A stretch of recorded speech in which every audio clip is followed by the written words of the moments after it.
से जुड़े हुए कई नियम कल से यानी 1 अप्रैल से बदल जाएंगे। नए नियमों की अगर बात की जाए तो 10 लाख रुपए के लेन देन पर अब इनकम टैक्स की नज़र होगी। अगर 10 लाख रुपए का लेन देन किया जाता है तो इनकम टैक्स विभाग से नोटिस आएगा और नोटिस का जवाब देना होगा। ये लेन देन पहले 20 लाख रुपए तक की रकम का था। दूसरा, अगर आप रेलवे टिकट बुक करा रहे हैं और उसको कैंसिल कराते हैं तो आपका 50% पैसा रेलवे विभाग काट लेगा। और ट्रांजैक्शन को लेकर भी कल से बदलाव है। 5 ट्रांजैक्शन जो एटीएम से हैं वो फ्री होने के बाद हर एक ट्रांजैक्शन पर 23 रुपये का चार्ज लगाया जाएगा। वीडियो जर्नलिस्ट संदीप सिंह के साथ Amit Chaudhary, news state, Delhi. UP के विकास की बात करें तो पिछले 9 साल ही इसके विकसित होने के प्रमाण देते हैं। इन 9 सालों को लेकर के और 2017 से पहले उत्तर प्रदेश को लिए तो आंकड़े ही इसके सबूत बन रहे हैं।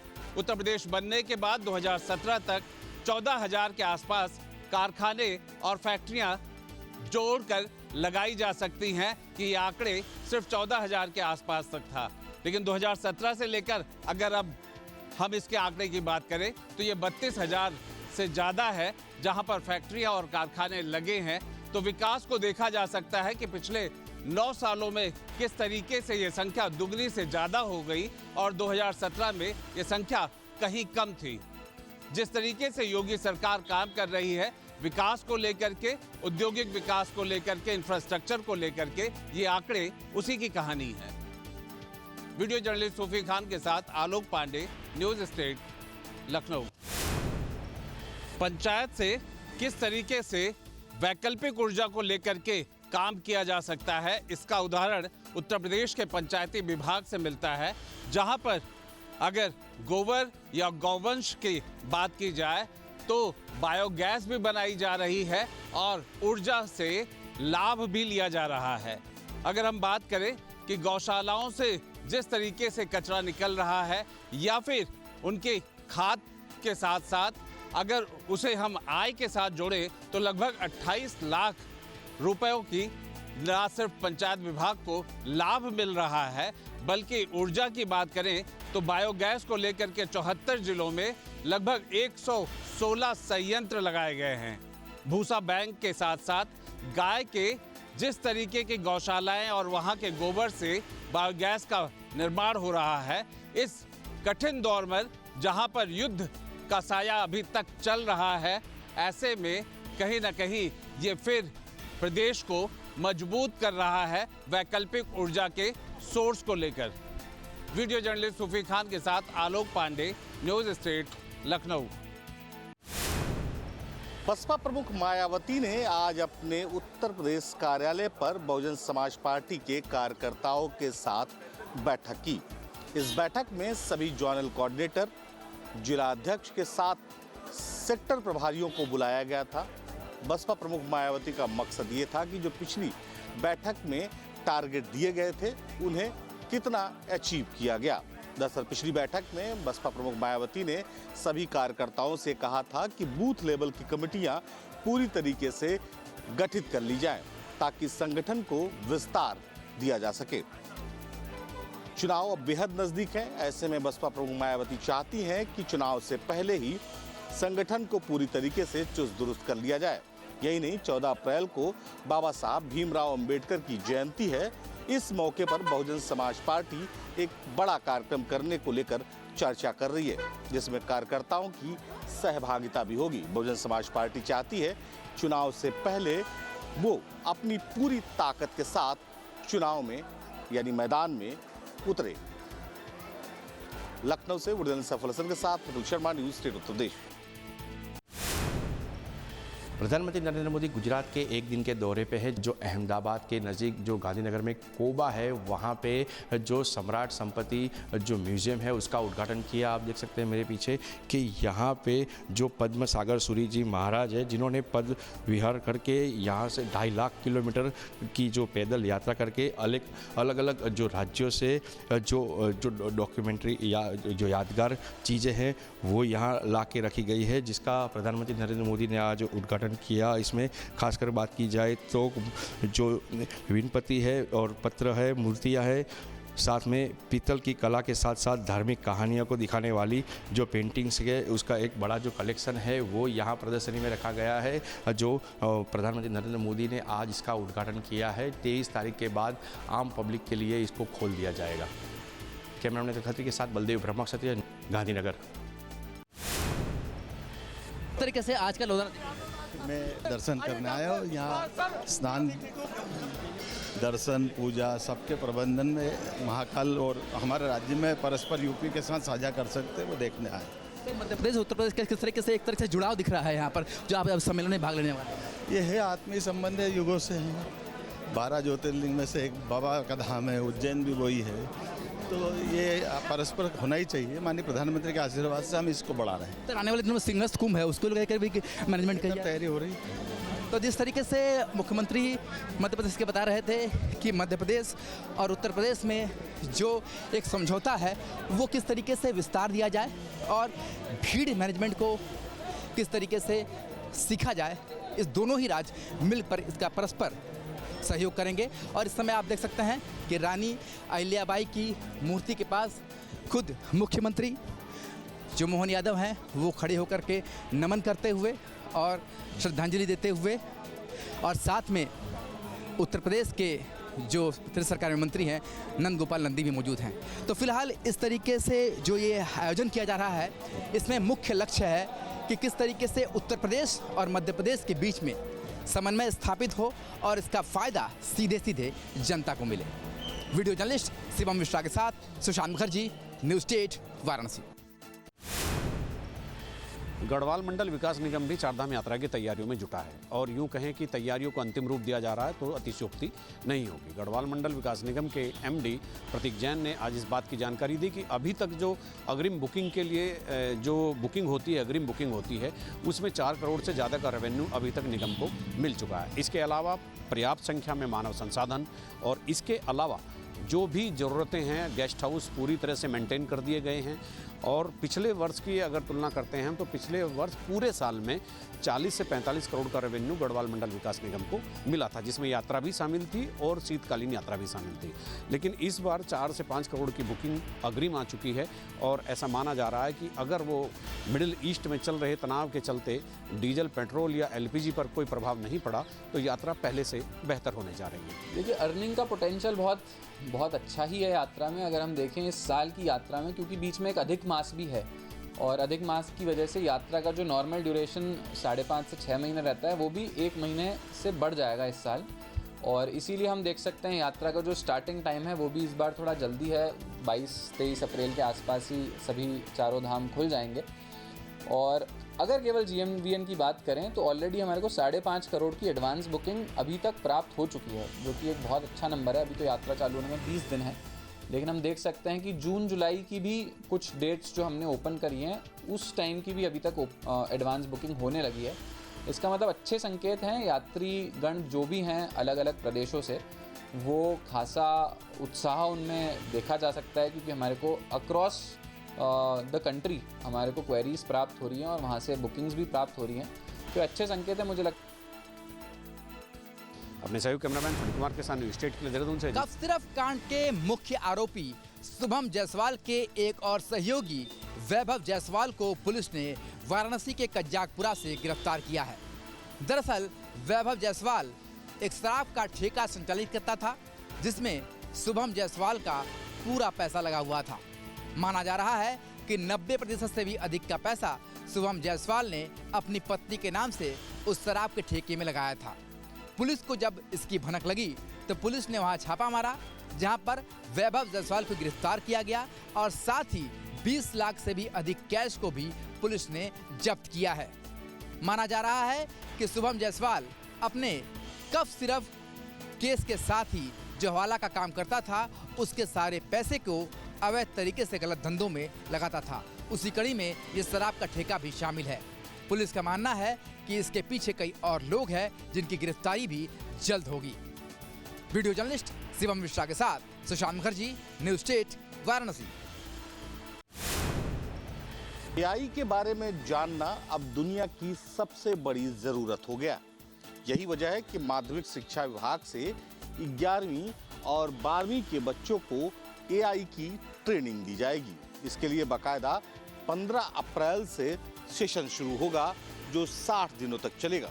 सभी स्कूलों को माध्यमिक शिक्षा विभाग की तरफ से इस बात के निर्देश दे दिए गए हैं कि अपने स्कूल में पढ़ने वाले बच्चों के फॉर्म भरा दिए जाएं, ताकि एक डेटा माध्यमिक शिक्षा विभाग के पास हो कि कितने बच्चे हैं जो एआई की ट्रेनिंग करना चाहते हैं। एआई बदलते वक्त की जरूरत है और ये बात हर इंसान समझ रहा है। ऐसे में माध्यमिक शिक्षा विभाग चाहता है कि उसके जो छात्र जो 11वीं और 12वीं में पढ़ते हैं, आने वाले समय में रोजगार के लिए बाहर निकलने वाले हैं, उनको भी एआई की पूरी जानकारी हो ताकि बदलते दौर में वो अपने आप को फिट कर सकें।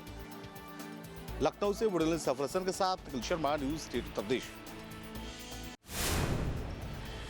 नोएडा इंटरनेशनल एयरपोर्ट के उद्घाटन के बाद अब फिल्म सिटी के शिलान्यास की तैयारी तेज हो चुकी है।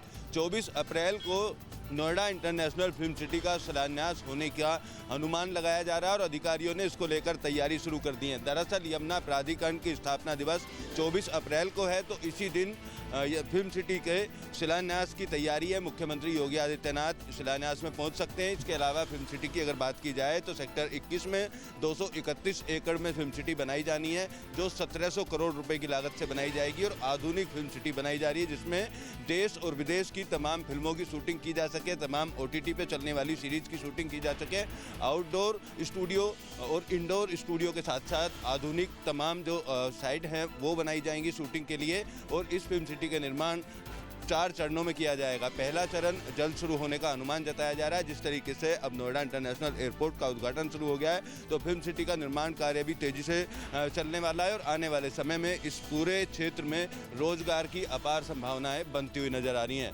वीडियो जर्नलिस्ट संदीप के साथ Amit Chaudhary, news state, greater Noida. राजधानी लखनऊ में होने वाले आईपीएल मैचों को देखते हुए लखनऊ मेट्रो रेल कॉरपोरेशन ने एक बड़ा फैसला किया है। मेट्रो कॉरपोरेशन ने यह फैसला किया है कि आईपीएल सीजन के दौरान जो मेट्रो सेवाएं होंगी वो 12:30 बजे तक चलती रहेंगी, यानी कि जो मेट्रो रेल का आवागमन होगा वो रात के 12:30 बजे तक होगा। देखा जाए तो लखनऊ में आईपीएल के कुल 7 मैचेज होने हैं और बड़ी तादाद में न सिर्फ लखनऊ और उत्तर प्रदेश बल्कि दूसरे राज्यों के जो क्रिकेट प्रेमी हैं वो लखनऊ पहुंचते हैं क्रिकेट का आनंद उठाने के लिए। तो वैसे में ना सिर्फ मेट्रो रेल कॉरपोरेशन बल्कि जो यहाँ का लोकल प्रशासन है उसने फैसला किया है कि जो स्पेशल फीडर बसें हैं उनको भी चलाया जाएगा। जो यहाँ के अलग अलग मेट्रो स्टेशन हैं वहाँ से उन फीडर बसों को इकाना स्टेडियम तक चलाया जाएगा, ताकि जो क्रिकेट प्रेमी हैं वो आसानी से वहाँ तक पहुँच सकें। और जो एक ट्रैफिक की समस्या देखी जाती है कि जब भी कोई मैच होता है इकाना में, तो उस वक्त जो शहीद पथ है वहाँ पर भयंकर जाम की स्थिति होती है। तो जाम से बचने के लिए और क्रिकेट प्रेमियों को सुविधाएं पहुंचाने के लिए ये व्यवस्था की जा रही है, ताकि एक तरफ भीड़ से बचा जा सके तो दूसरी तरफ जो क्रिकेट प्रेमी हैं आसानी से इकाना स्टेडियम पहुंच सके। वीडियो जर्नलिस्ट हरिराम के साथ अविनाश सिंह, न्यूज स्टेट लखनऊ। नालंदा के माघर स्थित शीतला माता मंदिर में आज बहुत ही दुखद घटना घटी है। पूजा अर्चना के दौरान जो भगदड़ मची थी उसमें 8 श्रद्धालुओं की मौत हो गई है। अभी मैं मौजूद हूँ उसी शीतला माता मंदिर में जहाँ आज दुर्घटना घटी थी, जिसमें 8 श्रद्धालुओं को अपनी जान गंवानी पड़ी है। अब देख सकते हैं कि मंदिर के परिसर को अब साफ किया जा रहा है। जो यही वो मंदिर है जहाँ पर पहले जो श्रद्धालु जो हैं, जो भक्त हैं, वो इस तालाब में स्नान करते हैं, उसके बाद पूजा अर्चना की जाती है। जो नज़ारा अभी आप देख सकते हैं कि भीषण हादसा जो हुआ है, जो दुर्घटना घटी है, उसका नज़ारा आपको तालाब में भी देखने को मिल सकता है कि कितनी गंदगी बढ़ गई है। लोगों की संख्या बहुत ज़्यादा थी और स्नान करने के बाद जो मंदिर में पूजा अर्चना को लेकर के जो अफरा तफरी मची थी, उसी के कारण ये घटना घटी है। मंदिरों की ही सफाई की जा रही है। आप देख सकते हैं कि मंदिर के बाहर में जो प्रसाद और फूल चढ़ाए गए थे उसको साफ किया जा रहा है, उसको वो हटाया जा रहा है ताकि मंदिर परिसर को स्वच्छ किया जा सके। आज की घटना में 8 श्रद्धालुओं की मौत हुई है। आप देख सकते हैं कि मंदिर का यही एक रास्ता था और इसी रास्ते जो श्रद्धालु थे वो शीतला माता के मंदिर में जाकर के पूजा अर्चना करते थे। यहाँ देख सकते हैं कि ये जो मंदिर है, इसी मंदिर में यही एक छोटा सा इलाका था जिस में मंदिर के अंदर लोग प्रवेश करते थे, महिलाओं के लिए अलग जगह है और पुरुषों के लिए अलग रास्ता बनाया हुआ है। लेकिन मंदिर सकरा है, छोटी गली टाइप से रास्ता बनाई गई है, जिसके कारण लोग पहले पूजा करने के लिए एक लाइन तोड़ करके आगे आने का प्रयास किए थे और यही कारण है कि इतनी बड़ी घटना घटी है। यदि प्रशासन चुस्त दुरुस्त रहती तो इस तरीके की घटना का सामना नहीं करना पड़ता। वीडियो जर्नलिस्ट सत्येंद्र के साथ आदित्य झा, नालंदा। कानपुर पुलिस ने अवैध तरीके से किडनी ट्रांसप्लांट करने वाले रैकेट का भंडाफोड़ किया है।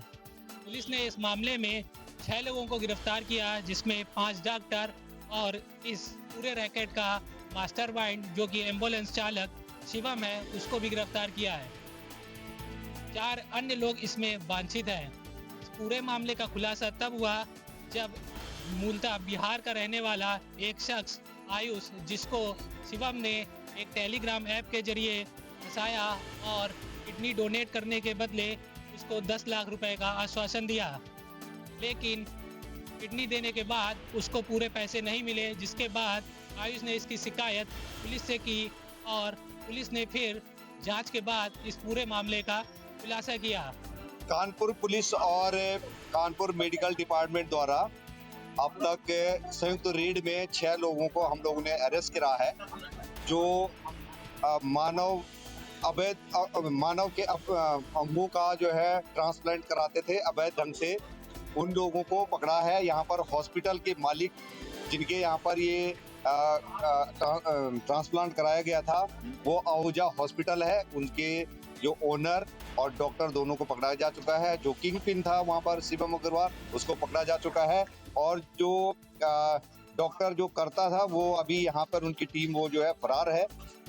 इसमें जिन ऑपरेशन करने के बाद 2 अन्य हॉस्पिटलों में जो डोनर है और जो रिसिपिएंट है उनको अलग अलग हॉस्पिटलों में भेजा जाता था, वो लिंक हमने ढूंढ लिया और उनके जो ओनर हैं उनको भी अरेस्ट किया जा चुका है। वीडियो जर्नलिस्ट तासिर के साथ अनिल त्रिपाठी, न्यूज स्टेट कानपुर। उत्तर प्रदेश के मुख्यमंत्री योगी आदित्यनाथ की मां पर आपत्तिजनक टिप्पणी करने वाला मौलाना गिरफ्तार कर लिया गया है। यूपी एसटीएफ और बहराइच पुलिस की संयुक्त कार्रवाई में बिहार पुलिस की मदद से मौलाना अब्दुल सलीम को पूर्णिया से गिरफ्तार कर लिया गया है। 8 मार्च को बहराइच में उनके खिलाफ मामला दर्ज किया गया था। उसके बाद से लगातार उनके खिलाफ कार्रवाई की जा रही थी, छापेमारी की जा रही थी, लेकिन देर रात बिहार की पुलिस के सहयोग से उस मौलाना को पूर्णिया से गिरफ्तार कर लिया गया है और अब आगे की कार्रवाई के लिए उन्हें उत्तर प्रदेश ले जाया जा रहा है। वीडियो जर्नलिस्ट सत्येंद्र के साथ आदित्य झा, पटना। बीजापुर में जिस तरीके से डंप किए हुए जो रिकवरी किया गया, इतिहास में पहली बार इस तरीके का जो अत्याधुनिक जो हथियार हैं अगर बात की जाए, या फिर गोल्ड की अगर बात की जाए, कैश की अगर बात की जाए, तमाम चीज़ों को किस तरीके से जवान हैं जो रिकवरी कर रहे हैं और फ्लैश भी हुआ है। एक कैश आप देख रहे होंगे, आपको नज़र आ रहा होगा, एक कैश आप देख रहे हैं लगभग 2 करोड़ बताई जा रही है और इसके साथ गोल्ड सोना जो होता है 11.9C, मतलब लगभग 11 से 12 करोड़ की सिर्फ सोना है। तो जो माओवादी हैं वो किस तरीके से इस्तेमाल करते हैं और किस तरीके से जो आर्थिक स्थिति उनकी कितनी मजबूत होती है, जो बड़े कैडर के जो लोग हैं। वहीं अगर आप राइट साइड देखेंगे, ये आपको वेपन्स आपको नज़र आ रहा होगा। ये वेपन्स आज 25 माओवादियों ने बीजापुर एसपी डॉक्टर जितेंद्र यादव सहित जो बस्तर के जो आईजी हैं पी सुंदरराज, उनके समक्ष उन लोगों ने आत्मसमर्पण किया है। वहीं पे देख सकते हैं आप, जिन लोगों ने आत्मसमर्पण किया है वो जो माओवादी, मैंने पहले भी कहा था, जो अत्याधुनिक जो हथियार होते हैं उनसे माओवादी लैस रहते हैं। ये तस्वीर आप देख सकते हैं, ये तमाम जो हथियार आपको नज़र आ रहे हैं। तो स्वाभाविक सी बात है, आज का दिन बेहद खास माना जा रहा है। इसलिए भी खास, आज वही दिन है जिस दिन देश के गृह मंत्री अमित शाह ने डेडलाइन तय कर रखा था 31 मार्च 2026 को नक्सलवाद जो है वो ख़त्म कर देंगे। इस नक्सलवाद के जो नासूर को ख़त्म करने के लिए जिन जवानों ने प्राण की अपनी आहुति दी, जिन जवानों ने शहीद हुए, कई जवानों की शहादत हुई, कई घर हैं उन घर में हंसती खिलकती जो परिवार है वो दुख के मातम में बदल गया। कई माँओं के जो बेटे हैं उनका हाथ जो है माँ से उठ गया, कई जो बेटे हैं उनके पुत्र का जो हाथ है वो उठ गया, कई जो लोग हैं, कई परिवार के जो लोग हैं। ऐसे में तमाम शहादत के बाद आज का दिन जो इतिहास में दर्ज होते हुए नज़र आ रहा है। न्यूज़ स्टेट के लिए बीजापुर से मैं भरत विहान दुर्गम, बीजापुर।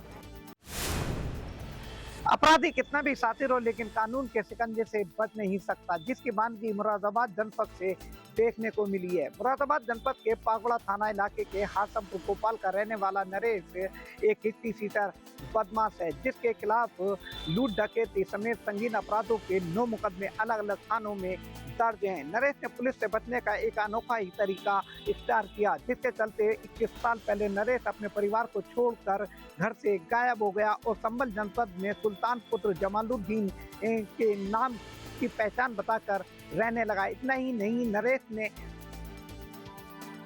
अपना पूरे हुलिये में ही बदलाव कर दिया और सर पे टोपी, चेहरे पे दाढ़ी और बदन पर कुर्ता पजामा धारण करके मस्जिद में भी जाने लगा। पागुड़ा पुलिस ने नरेश का फोटो यक्स एक्स पर अपलोड किया, तो वहीं संभल जनपद की नकासा पुलिस ने नरेश का फोटो यक्स एक्स पे अपलोड करके चेहरा वही लेकिन हुलिया अलग होने के बावजूद भी पागुड़ा पुलिस को जानकारी दी। पागुड़ा पुलिस ने अपना जाल बिछाकर नरेश को डिंगरपुर रोड से गिरफ्तार कर लिया, तो वहीं पुलिस ने नरेश की निशानदेही पर फर्जी Aadhaar card, PAN card, ATM card और वोटर आईडी कार्ड और श्रम कार्ड सहित फर्जी दस्तावेज बरामद किए हैं। पागुड़ा पुलिस ने नरेश को जेल भेज दिया है और पागुड़ा पुलिस उन फर्जी दस्तावेजों की भी जांच करती हुई नजर आ रही है। मुरादाबाद से मोहम्मद इमरान, न्यूज़ स्टेट, उत्तर प्रदेश। आपके मोबाइल पर तुरंत आएगी ब्रेकिंग न्यूज, स्क्रीन पर सबसे पहले दिखेगी बड़ी खबर, देश दुनिया की हर खबर एक जगह। अब आपके मोबाइल पर तुरंत फटाफट इंस्टॉल कीजिए न्यूज़ नेशन ऐप और रखिए खुद को अपडेट।